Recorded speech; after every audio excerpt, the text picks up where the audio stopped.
The News Channel 5 Network. This is SportsLine.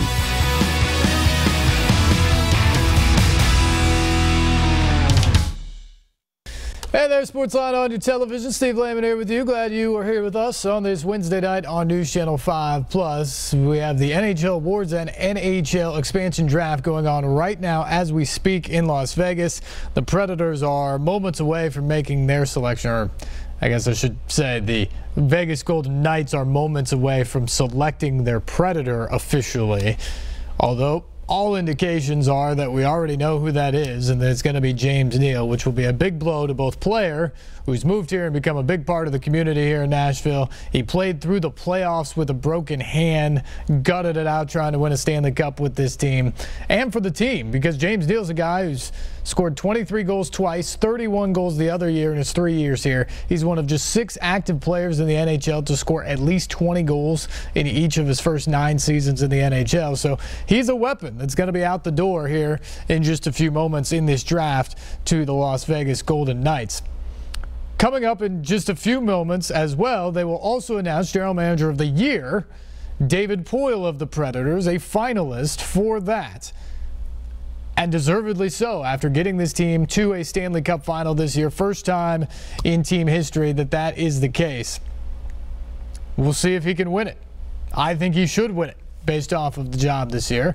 And he knows he's going to have to get right back to work because Neal's going to be out the door. He's going to have to fill some pieces. Who knows what the future is for Mike Fisher, the captain of the team as well. So there are lots of things to do if you are David Poile moving into free agency. The draft is this weekend. Free agency starts next week in the NHL. No time to hang on your laurels from getting to your first ever Stanley Cup final. That is for sure. We'll hear more from Poile and head coach Peter Laviolette as they wrapped up the recent Predators season. We'll hear from them coming up throughout the course of the show tonight, possibly a couple of Predators players as well. Also can talk some about the Titans OTAs and minicamp that wrapped up last week. Several guys with some interesting comments as well. We'll get to that. Plus, we want to get to your phone calls tonight. 737-7767 is the number to chime in and be a part of the discussion tonight. It will be a big blow for James Neal to go because he is a guy that is physical. He's a guy that has one of the best shots in the league. He's going to put up at least 20 goals every year for you.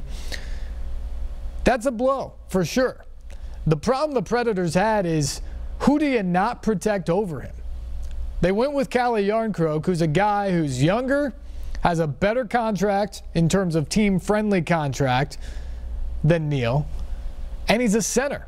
And especially given the uncertainty about Mike Fisher, Ryan Johansson's coming back from injury on your top line.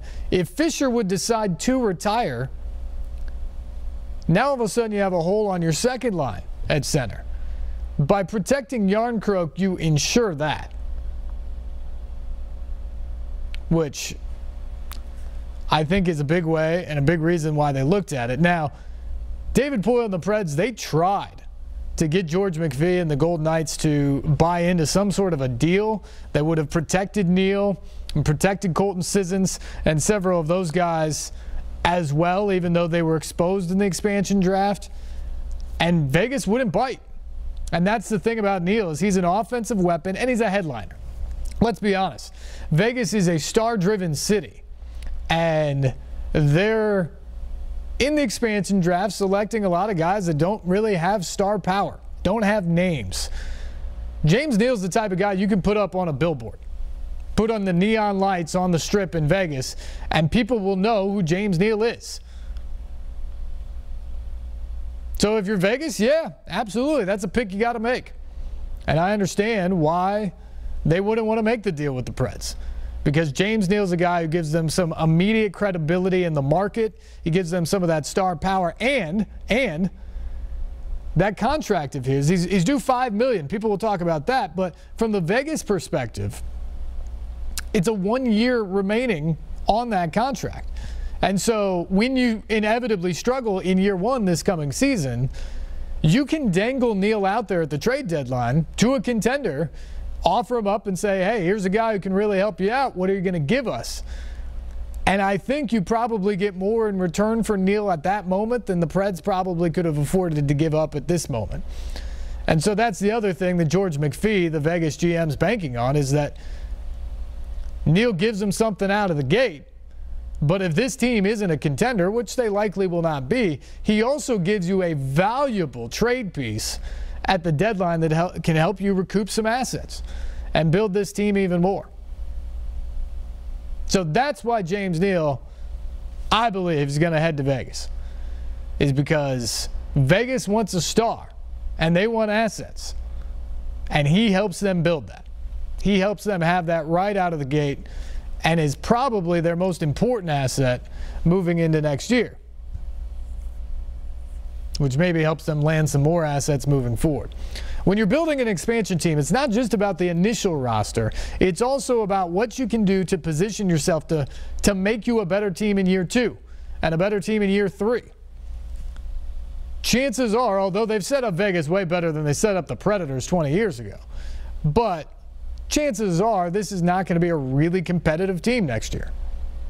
George McPhee's job is how to make Vegas really competitive in a couple years, in 3 years.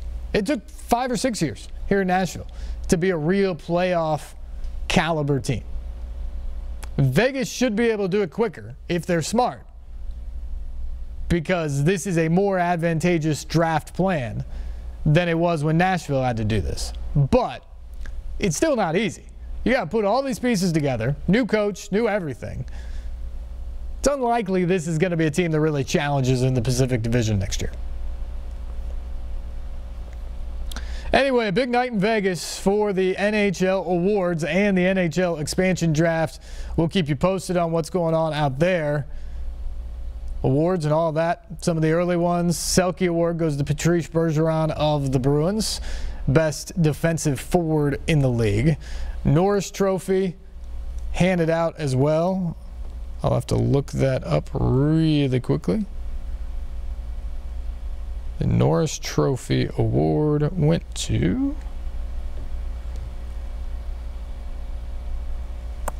Sorry, I had this right here. Norris Trophy is Brent Burns of the Sharks, of course.